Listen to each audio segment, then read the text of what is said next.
allegiance to the flag of the United States of America and to the republic for which it stands, one nation, under God, indivisible, with liberty and justice for all.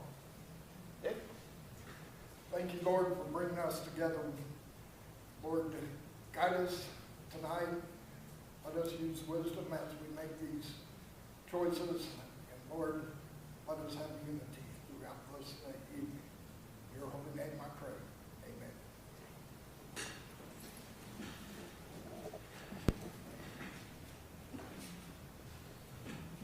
Roll call.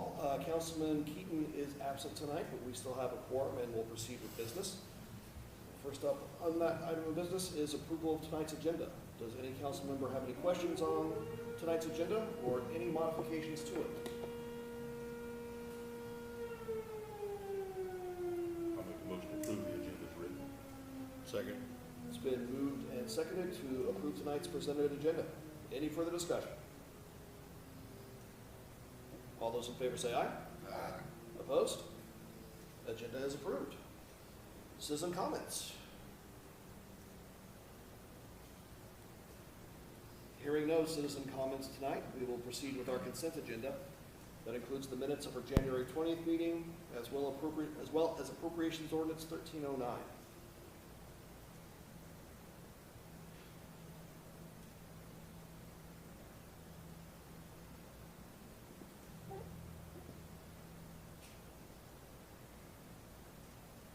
I'll make a motion to approve the consent agenda. It's been moved and seconded to approve the consent agenda as presented. Any further discussion? All those in favor say aye. Aye. Opposed? Consent agenda is approved. All right, moving along to our new items of business tonight. First up is a request from the Kansas Geological Survey to conduct a core sample at the business park. Stacy? I'll introduce Kate, and I won't even attempt your last name. I'll let you do that. She reached out to me via email with this request, and I'll just let her go ahead and make that presentation for you. Thank you for hosting me and having me here tonight. My name is Kate Onjieski, and I'm a scientist for the Kansas Geological Survey, part of a research team that is focused on trying to understand and research the Dakota Aquifer System in Kansas. As you all know, water is the most important resource that our state desperately needs to survive. There's been lots of research and talk that Ogallala gets all the spotlight and highlights, but the Dakota, being much smaller, hasn't received a lot of love, but it's still a very important water resource for us. And in order to understand it, we need to know what rocks actually comprise that aquifer and their properties. We've been working through outcrops in Russell and Ellsworth counties, but now we need to go down deeper and find the rocks that we can't see. So last year we started our campaign and the USGS gave us funds to core there in Ellsworth County. We collected, of course, successfully there. Now we're working our way to the south and the west and targeted Kiowa County for a couple different reasons. One being that the rocks, yes, they're under the ground, but they're not that far deep, so we don't have to go very far to reach them. And then also it comprises the rocks that we're after, the particular section of rocks that we're looking at. In this case, the Kiowa Formation and the Cheyenne Sandstone, which to record we have no core samples of in our vast collection, are found in this part of the state. So that targets our area here to Kiowa County, and then we start looking for, okay, we need water to be able to do our drilling. So usually being close to a larger town kind of helps to be able to access water for that reason. And then we've had really good success working with both cities and states in the past. Usually it's a little easier than trying to get private land ownership to get approval and do that. So using our databases, we've located you guys in Greensburg and said, oh, they've got a nice big parcel that looks like we'd have plenty of room to move around and access to water, and again would be able to target the rocks that we're interested in. So if approved, our drill campaign would last anywhere from 7 to 10 days, depending on weather and equipment.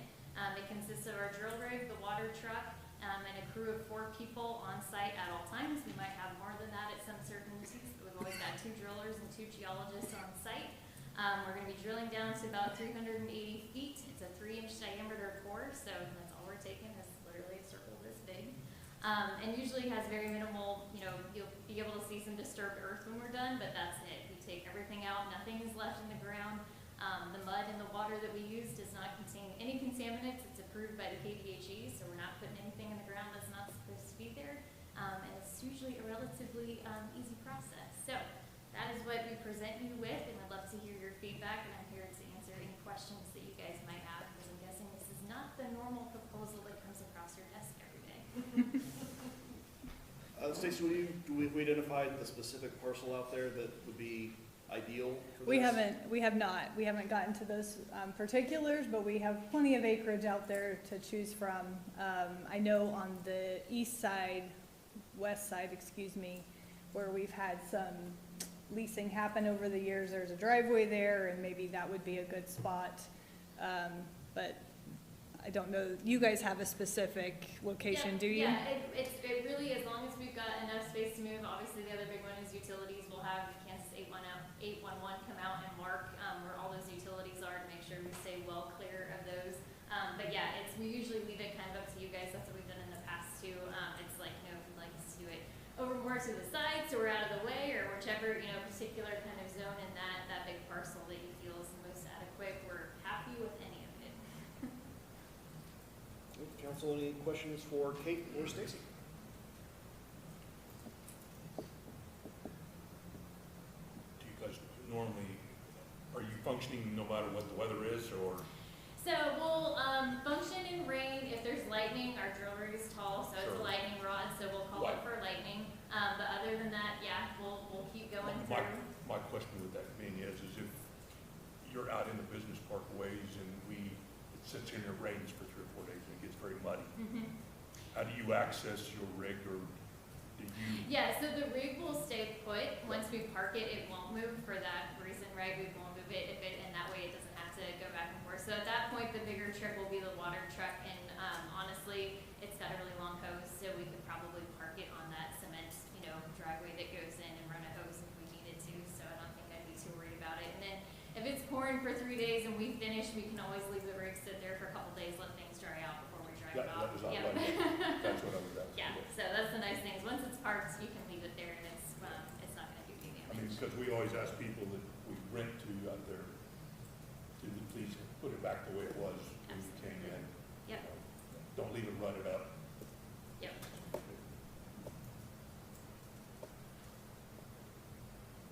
Council, any further questions on this proposed use? I think it's probably good, if you're okay with it, to just a motion and action to officially approve this use of the business park.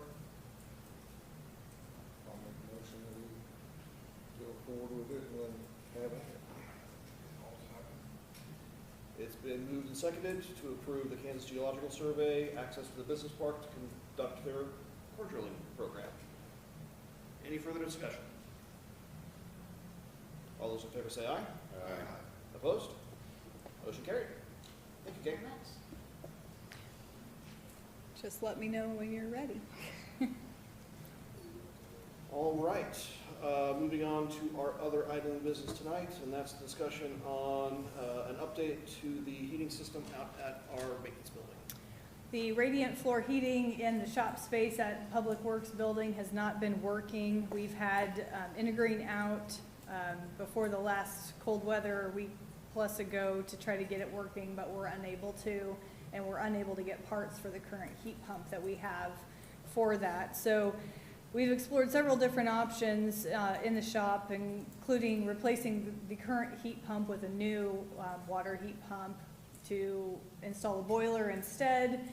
Looked at some tube heaters and some other heating options, but it would be recommended that we move forward with a boiler, as it seems to be the most cost effective to get the radiant floor heating that we have working, and to be able to utilize that infrastructure that's already in place in the floor there. So I did include a quote from Intergreen Services and the boiler spec sheet, so you can see that information. The quote does include the removal of the non-existing equipment or non-working existing equipment, installing the new boiler and all of the supplies that are needed. And then we do have a bill for some previous work done when they came out and tried to troubleshoot and get what's going, working what we already have, and that's $3,700.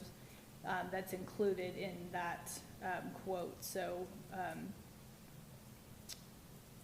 with that, This could be funded through, I propose splitting it through the electric reserve, water reserve, sewer reserve, and facility maintenance fund equally, as all of the different utilities and everybody uses the shop, so it's trying to divide that cost up.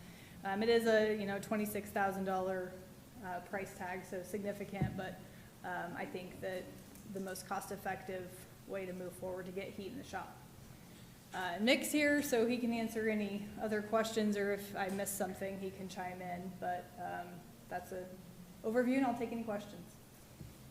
Nick, is that still the original heat pump since the building was constructed? Yes, it is. Is this the first time you guys have had issues with it? No. Okay. I was just trying to figure out how old it was, if it's about seen its lifespan. Whenever we built the building. But I don't know that it's worth efficient since it's been in there. It only puts out like 120-degree water. And you got 4,000 square foot of concrete. I was just curious. Yeah, it's been in there since day one. We've had compressor issue before. We've had electrical problems up there. Now the water cool condensers are leaking. And Technology as far as this boiler probably came away since that heat pump was made and put in there. And it's all adaptable, right? yeah, they can plug it in, yeah. And to go any other direction like forced air, you've already got the stuff in the floor, you might as well utilize it. Yeah, that's what I was thinking. Once you heat that concrete up, you got heat. Yeah, you got Even if heat. you open a door and it all goes out, close the door back, within a few minutes, you have residual heat in the building, or if you just have forced With that air. wash bay, probably floor heat's the best for it, is it not? Oh, I think so, yeah. Yeah. It does look like the boiler proposed is natural gas fired. Do we have gas service to that building currently? We do? Okay.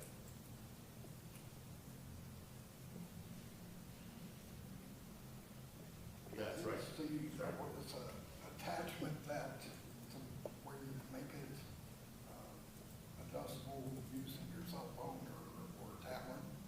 A Wi-Fi access basically for it. Is that included in this price, or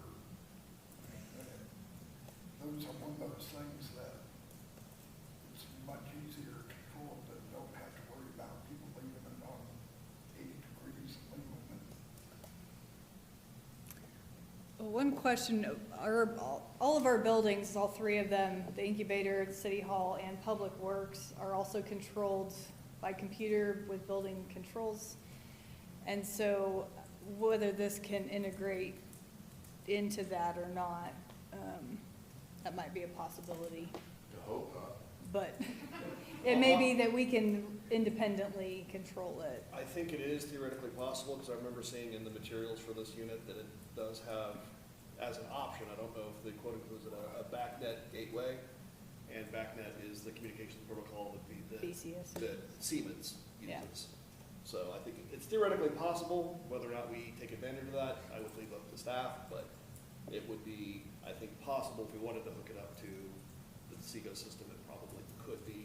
We might have to purchase additional equipment, but I think theoretically possible. But you could just also just have a thermostat on the wall and control it that way. I wouldn't know why you'd want it, Yeah, me neither. So, because the rest of it's pain in the rear end anyway. I don't want anything that causes more problems down the road. I'd rather have it on a thermostat, it's on or off. Yeah, because we got that issue with the county with sick courthouse controls, but that's ridiculous.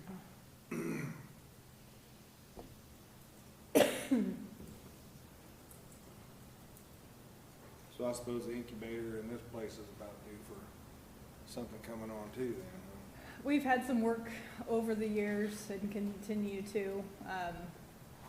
Last year, we replaced 2 units in this half of the building, and it was about a $20,000 bill. Yeah. I think all of us here in town are experiencing that, where everything's the same age. We're starting to experience, it's approaching 20 years old. from the county to city to the school, everybody's experiencing that. That's why I was asking if this is still the original since the Yeah. building was constructed. We were talking though, when we were looking at all the options that, of the buildings, that is the easiest to Because than it has- here, because it has the space for equipment, whatever you guys, decided. As opposed to a small space, the whole, whatever the equipment they need to put in, it would be the easiest to take care of.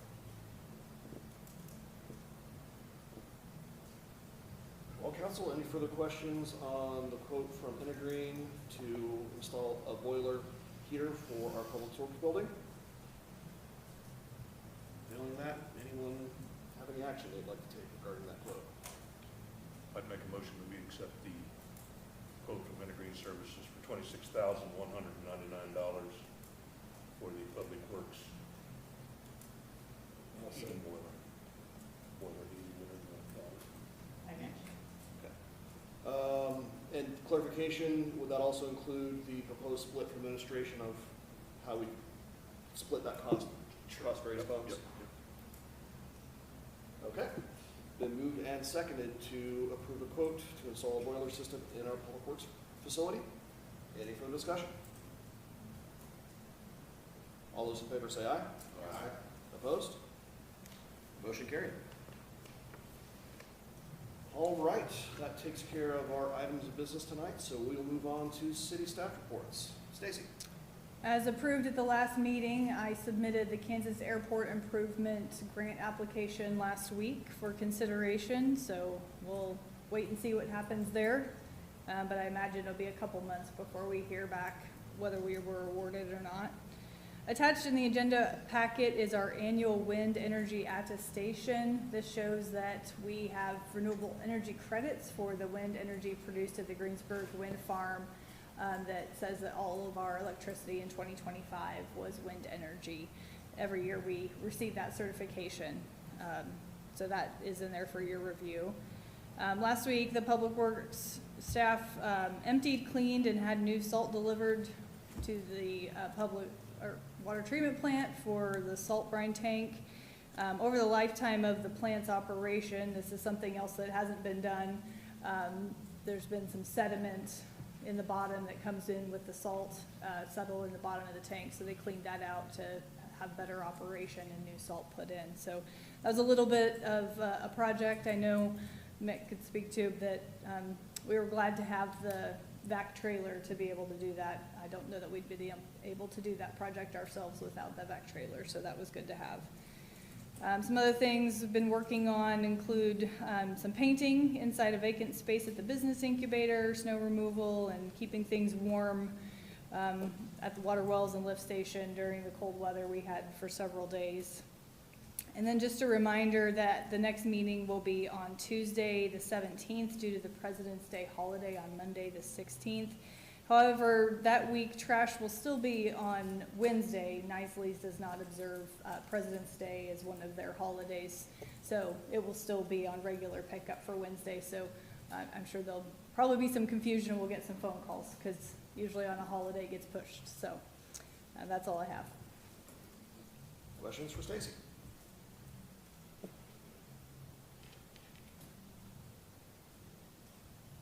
All right, hearing no questions for staff, do we have any governing body comments tonight? I see it got some signs changed. Yes. Yeah, good deal. On that snow removal deal, I think they did a good job, just they forgot North Sycamore, so I don't know if we need to just do the north end first before we come south. And Yeah, they did after you called. I let Mick know and they went out and got it yeah, done. So that's it. I think it was I got a call to his end. just an oversight that, Yeah. Actually, miscommunication.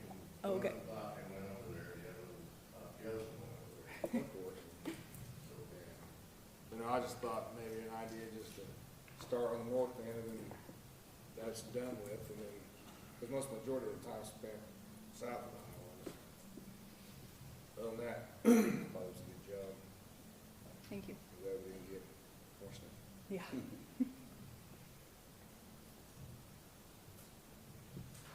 Do we have any other governing body comments tonight?